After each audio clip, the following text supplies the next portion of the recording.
Hello everyone, my name is Adam Cross, and I'm a licensed marriage and family therapist in Southern California, and I'm also a director of ministry in my local parish. And today I want to talk to you about healing in layers. So oftentimes in therapy, I am reprocessing trauma and wounds with my clients, and we can actually really get to a point of resolution where there's some new clarity, there's some new insight, there's an aspect of healing. There is healing that happens as we reprocess, as we invite God into these memories. And, it can be emotional, it can be impactful, and then we keep going. We keep processing things, but sometimes, say more often than not, we'll be working with a client, especially if somebody is coming to therapy for an extended period of time, and something comes up, right, in their life, right? Life is really good about throwing us curveballs when we're not expecting them. And so oftentimes we're just living our life, and it doesn't have to be anything super traumatic or doesn't have to be an abuse, but there could be little things that happen in relationships or situations in our lives that re-trigger trauma, re-trigger old wounds. Some of the responses, well, I thought I healed that. I thought I was over that. And that can be a really kind of disappointing time for some people. Like, why is this coming up for me again? Right? I thought I did that, and I thought I took care of that. And I think honestly, when we're looking at therapy and we're looking at healing, we have to acknowledge that sometimes healing takes time and it happens in layers, right? So sometimes going to therapy, you can really work on a specific memory or a wound.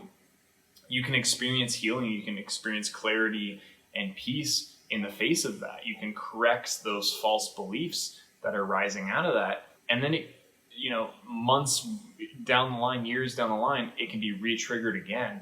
And you're still living out of those same lies and those same vows and promises that you make yourself. And so the question is, what's going on here, right? What's wrong? Was the previous therapy not good enough? Was it not effective? What's happening? And the truth is that our healing often takes the form of layers, right? Where our wounds have different layers. And so maybe we're digging down so deep to heal, we're inviting God deep into a wound. And then later in life, God is actually using the events that we encounter to let us know that there's more digging to be done. We can kind of think of healing in the therapy process as surgery in a lot of ways, right? We have this, the image of the divine physician, and he's going into our wounds, right? And he's making incisions, he's cutting, and he's going to take out the bad, and he's going to heal the good. But sometimes when surgeons are going in, they have to get deeper and deeper through different layers to really reach the core of what needs fixing and healing. And here's the thing, right? Spiritually, emotionally, mentally, that takes time, right? That's not an instant thing. And to be honest, it can hurt. The divine physician is coming in and cutting so he can heal, that he can provide that true healing. That can be painful, right? That could even make us think, like, why do we have to go back in? Why are you doing this, right? But we're trying to get to the root and the real source of our wounds and of our trauma so we can heal. So sometimes we take it layer by layer, and I'd say that's more often the case. Now, definitely there are times where people are completely healed right then and there, straight to the source, it's done. But more often than not, it requires some time for healing. And I think back to the Gospels too, where Jesus is healing the blind man, right? And he's putting his hands on his eyes. And, the first time he does it, the man says, well, I see things that look like walking trees, right? And then Jesus, puts his hands on him again, and then there's a restoration of sight. So the question is, well, did Jesus not have the power to heal the man fully?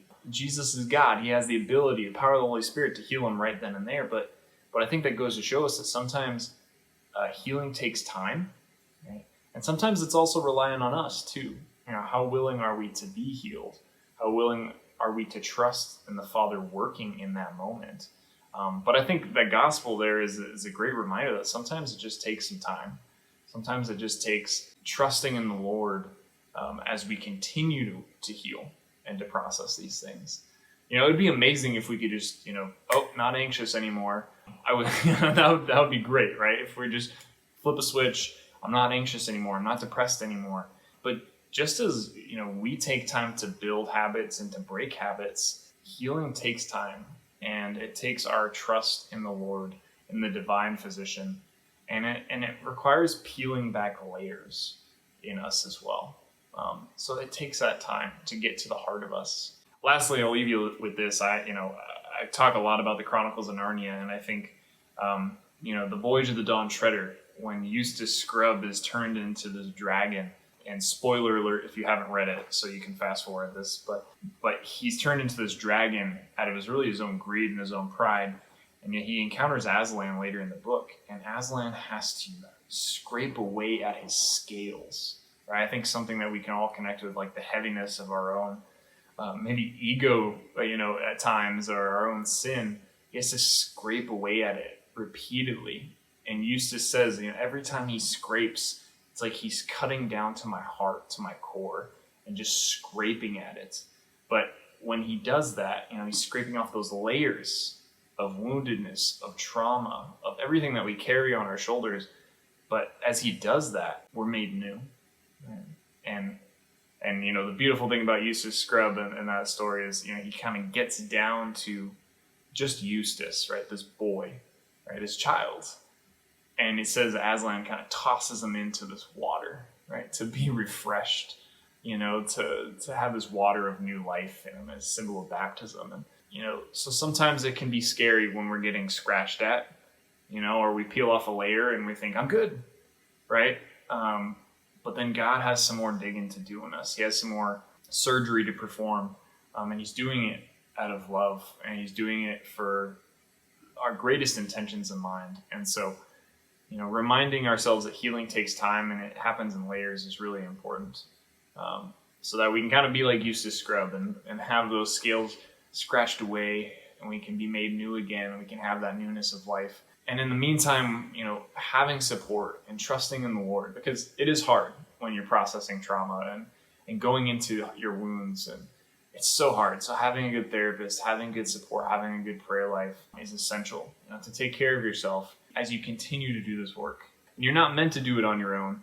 Arguably, you can't. So really relying and leaning into the Holy Spirit to do your healing work with a therapist you trust, and bringing God into it, to trust him as a divine physician and as a loving Father.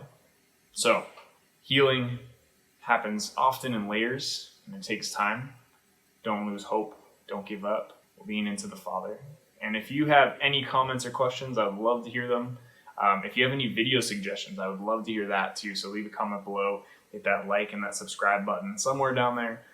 But thank you so much for watching, and God bless.